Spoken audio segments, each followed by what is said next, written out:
Estamos seguindo com a sua, minha, a nossa festa, a festa do programa Nossa Tarde é Show. Você recebe o meu carinho e o meu abraço e muito obrigado pela sintonia de todos os dias, de segunda a sexta, de 1 até as 3 da tarde. Olha, hoje o meu amigo e parceiro produtor, William Mendes, me traz um convidado muito especial. Só posso dizer que esse convidado de hoje é dono de uma voz mais conhecida no Brasil. Ele é dublador, personagem marcante no Brasil, mas especialmente ele é dublador de personagens marcantes na história do cinema e da TV.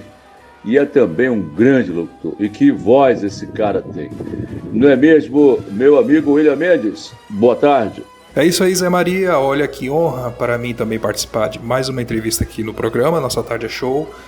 E hoje com uma lenda na dublagem, né? Ele que dublou personagens que marcaram a minha infância, como por exemplo o Batman, o Spock, do Jornada das Estrelas, o Senhor Incrível e o saudoso Leslie Nielsen, né? Nos filmes Corra que a Polícia Vem Aí. E com esse bordão bem clássico aqui, ó, de todos os tempos. Meu nome é Bond. James Bond. Senhoras e senhores, Márcio Seixas. Boa tarde, Márcio. Boa tarde, Zé Maria. Boa tarde, William. Boa tarde, ouvintes da 107,9 FM. Muito obrigado pelo interesse de vocês nessa conversa. Posso garantir que ela será bem agradável. Estamos às ordens. É um prazer. Obrigado, muito obrigado, Zé Maria e William, pela gentileza desse convite. Márcio, todo nisso é muito difícil e eu gostaria que você nos falasse como foi o início da sua carreira. Conta pra gente. Zé Maria, eu posso dizer que a minha carreira de dublador começou quase que por acaso. Tem um ditado que diz, isso é de conhecimento público, eu mirei no que vi, acertei o que não vi. Eu sempre fui fascinado por dublagem, mas nunca dei um passo sequer nessa direção, porque morando em Belo Horizonte e a dublagem sendo realizada no eixo Rio-São Paulo, eu não tinha como procurar estúdios por não saber nem onde procurar esses estúdios. Portanto, eu vim ao Rio de Janeiro a convite de uma emissora de TV para trabalhar como locutor, apresentador de notícias, e o convite não se confirmou. Num domingo, a minha ex-mulher, lendo um jornal, sentado brincando com meu filho no chão da sala da mãe dela, viu um anúncio: olha, Herbert Richards está dando um estágio para quem tiver boa leitura em voz alta, boa dicção, isso. E aí na manhã seguinte eu estava lá, Zé Maria, com mais de 300 e tantos candidatos. Foi um período de muita ansiedade. Na primeira peneirada daqueles 330 e quase 340, sobramos 33 selecionados. Desses 33, uma nova peneirada, sobraram 16, e desses 16 ficamos apenas eu e o colega João Jaci, infelizmente falecido. Esses 14 que desistiram foi por conta de achar ruim o pagamento, estavam trabalhando pouco, se deslocando durante o dia, largando seus trabalhos para atender convocação, e aí acabaram desistindo.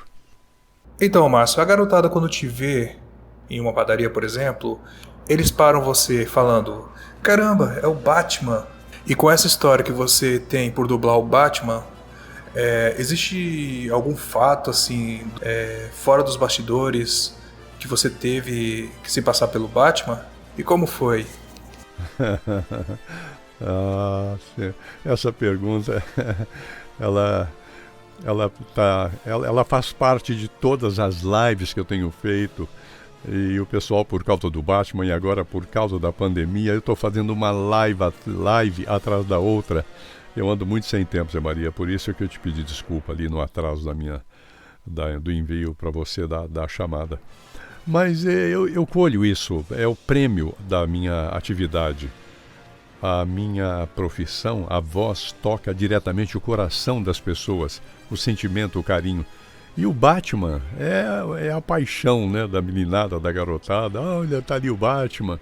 E eu não tenho como escapar desse reconhecimento, porque eu acho que o ouvido dessas pessoas está tão impregnado quando eu chego, por exemplo, para dizer assim, por gentileza, isso já aconteceu, por gentileza, eu estou aqui um pouco perdido, eu estou procurando a rua tal, você saberia? Aí a pessoa completamente, na mesma hora, ela para de pensar no que eu estou perguntando, diz assim, mas você não é o dublador do Batman?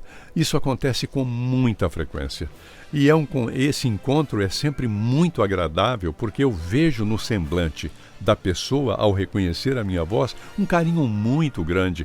Essa é a grande compensação da minha carreira profissional, William. Mas é o grande prêmio que a minha profissão me devolve. Mas como é que era a sua relação com Herbert Richards? Minha relação com Herbert Richards foi uma relação de amor, assim, de pai e filho. Ele era uma pessoa muito carrancuda, ele não tinha humor nenhum. Eu nunca ouvi, nos meus 24 anos dentro daquela empresa, uma gargalhada dele.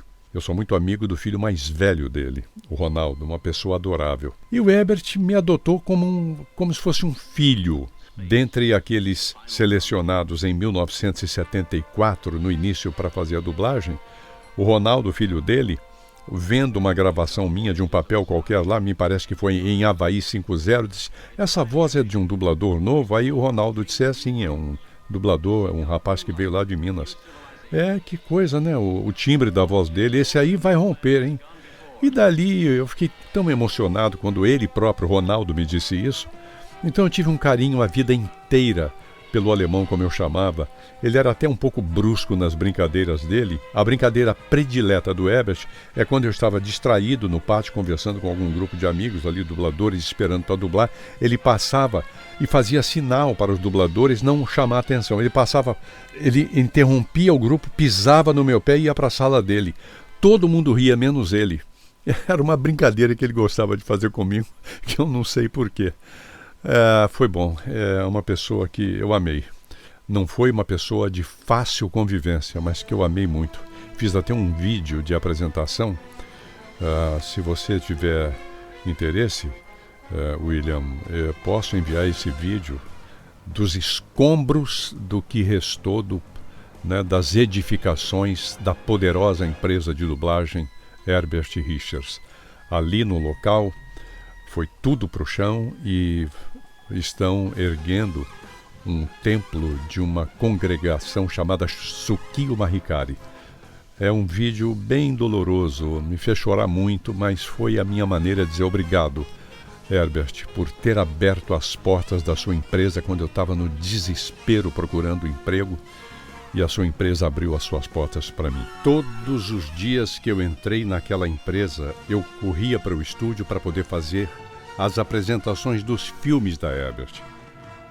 O meu dia começava muito bem porque eu adorava fazer aquilo. E isso está no imaginário do Brasil. Não há uma pessoa que por acaso não conheça Batman, James Bond, Clint Eastwood, Corra que a Polícia Vem Aí, mas que reconhece. Você não fala assim, versão brasileira Herbert Richards? Sim, sou eu. Portanto, chegava de manhã cedo, já tinha lá duas laudas A4 com os nomes dos filmes e o nome das distribuidoras. Quando eu me postava diante do microfone para dizer: numa distribuição Walt Disney Pictures, Disneylândia, hoje com a história O Ursinho Puff, versão brasileira Herbert Richards. Eu senti uma felicidade enorme fazendo isso. Eu tinha muito orgulho de ser esse apresentador. E eu estou sempre vendo filme na TV, ainda mais agora na pandemia, e quando vejo um filme dublado e vai a minha apresentação, eu falo, poxa vida, que saudade, como era bom fazer essas apresentações. Agora eu tenho uma curiosidade, assim, por exemplo, a sua experiência trabalhando com a dublagem de Leslie Nielsen, um autor memorável e que marcou muito no cinema. Queria saber de você se teve algo que marcou esse trabalho. Que eu posso dizer do Leslie Nielsen? Além do prazer e da diversão de dublar ele, é como se fosse uma sobremesa de tudo que eu fiz ali dentro. Puxa, a comida estava deliciosa. Agora vem a melhor parte, a sobremesa. E essa sobremesa era Leslie Nielsen. Quando ele dizia: ser macho é pular de um avião sem paraquedas. Isso sim é que é ser macho. E a gente ria, os colegas paravam de gravar para rir das palhaçadas que ele fazia em cena. Era bom demais dublar o Leslie Nielsen. Uma coisa que eu li dele que me deixou encantado e até comovido, que ele era um tipo de pessoa tão agradável, ele era tão leve como ser humano, que era comum ele parar o carro dele num sinal de trânsito na cidade. Parece que ele morava muito numa área rural, muito distante da cidade, não sei em que estado. Ele parava com o carro no sinal e aquele carro com uma família, com um adolescente ou até com criança reconhecendo ele, ficava olhando. Então ele baixava o vidro, fazia sinalzinho, botava a língua para fora, arrebitava o nariz, ele brincava disso. Eu adorei saber dessas coisas do grande Leslie Nielsen. Eu tenho certeza de que se ele ainda estivesse vivo, ele estaria trabalhando e matando a gente de rir. Meus personagens favoritos que estão entre seu trabalho é o Batman e o Spock do Star Trek. E queria saber de você qual foi ou qual é o seu personagem favorito na sua carreira e como era a sua relação em conviver com esses personagens na dublagem. O meu personagem predileto é o Batman, porque todos os trabalhos que eu já fiz, por exemplo, eu tenho um orgulho muito grande de ter feito Ben-Hur, outros filmes como Os 10 Mandamentos também com Charlton Heston, El Cid. Eu amo Ben-Hur, eu acho que foi um trabalho magnífico, direção de Thelmo de Avelar, mas o Batman é um fluxo constante do reconhecimento e do carinho dos fãs. Ainda, eventualmente, algum fã que talvez esteja perto da minha idade diz assim: puxa, seu trabalho no Ben-Hur é memorável, muito obrigado. Tem sempre alguma pessoa que faz menção, mas o fluxo de mensagens de carinho que eu recebo é por causa do Batman. Eu até uma época achei que era por causa do Spock, de Jornada nas Estrelas. Não, o meu maior fluxo continua sendo até hoje mesmo. Mais um fã escreveu para mim perguntando se eu não podia mandar uma mensagem de parabéns com voz de Batman para a filha dele que está completando 16 anos de idade. Olha, eu não vou nem tentar procurar outros personagens que eu adoro, como por exemplo Leslie Nielsen, mas aquele que provoca carinhos que me comovem é o Batman. Outra pergunta que é legal a gente saber de você, com esse vozeirão maravilhoso, eu gostaria de saber como foi a adaptação de trabalhar em rádio para dublagem, como é conviver com isso, como é que essa emoção de escutar a sua voz também, através de um grande astro do cinema, da televisão, enfim, deve ser uma emoção incrível. Zé Maria, eu vou te falar uma coisa. Eu tô fora do rádio desde 96. Eu me aposentei da Rádio JB, não me aposentei da profissão, mas trabalhei na Rádio JB por 19 anos e na Ebert 24. Mas eu continuei trabalhando e continuo trabalhando, gravando vídeos, comerciais, narração de vídeos. Era a minha especialidade, narração.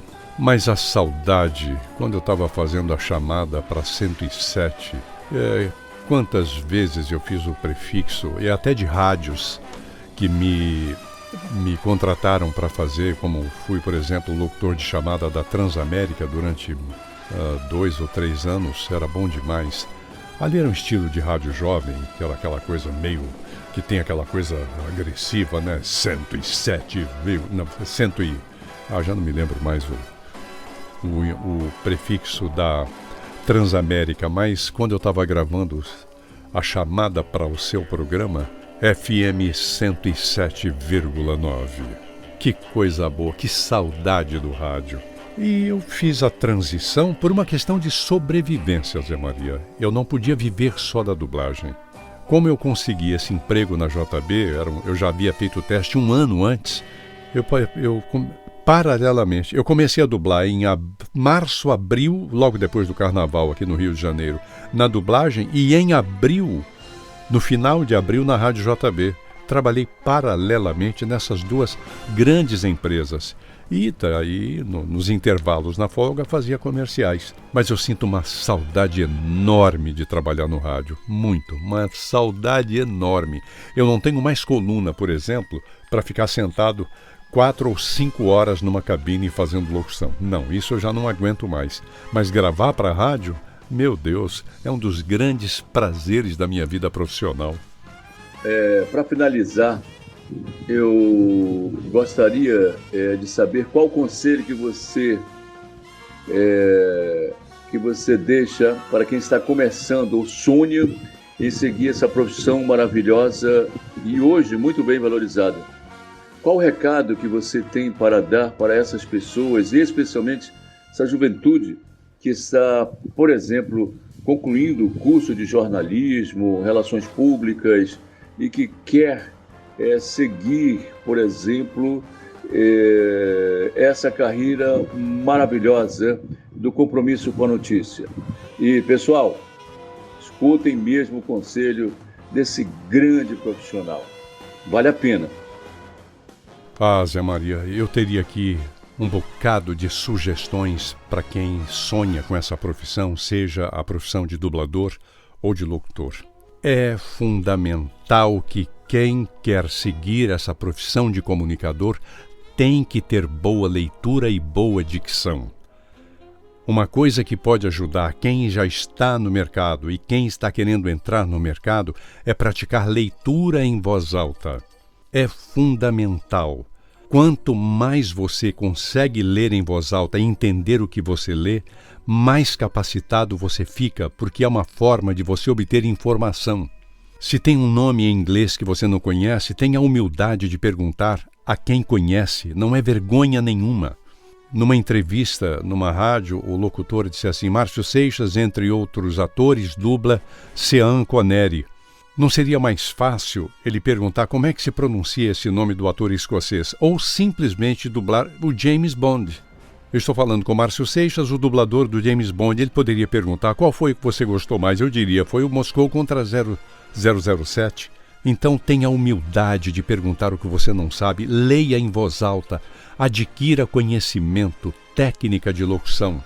Faça disso, faça um exercício diário de 5, 10 minutos. Pode parecer maçante no início, mas com o tempo você se acostuma e pode ter certeza de que o recado, o resultado vai surgir.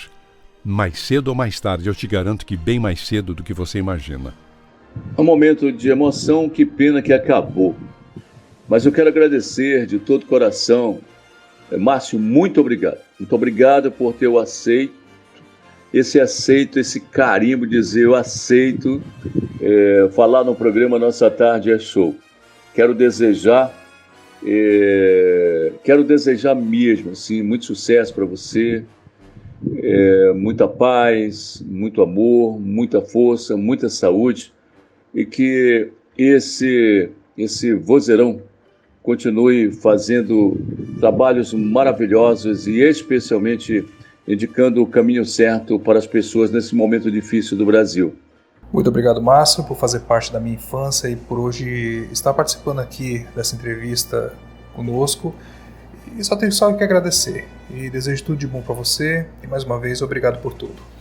Eu é que agradeço, Zé Maria, William, pela gentileza de vocês. Eu quero agradecer também o pessoal que dá suporte técnico ao seu programa. E para mim foi uma honra e foi um orgulho falar para Roraima e falar na 107,9 no programa Nossa Tarde é Show. Eu estou muito orgulhoso de falar para toda essa gente que segue o seu programa, Zé Maria, William, pessoal que aguentou aqui ouvir as minhas histórias. Muito obrigado, fiquem com Deus e até um dia, se Deus quiser.